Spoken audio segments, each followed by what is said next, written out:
नमस्कार, डी24 paid news channel तुम्ही पाहू शकतात।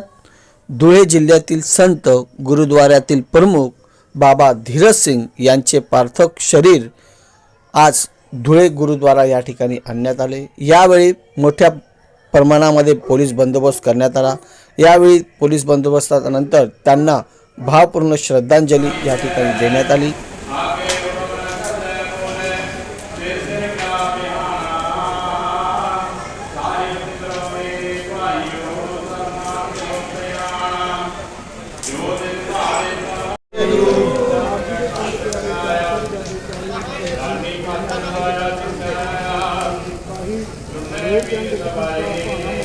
कबला के पे आना इसे तंदा पूरा चाहते आगे सर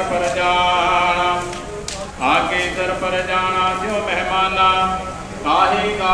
यावेळी धुळे जिल्ह्यातील शीख बांधव व सामाजिक राजकीय नेत्यांच्या माध्यमातून बाबांना भावपूर्ण श्रद्धांजली देण्यात आली व संपूर्ण गुरुद्वारामध्ये दुःखाचे वातावरण निर्माण झाले। कॅमेरामॅन निलेश डोलेसह जॉनी पवार, डी24 चॅनल। जय हिंद, जय महाराष्ट्र।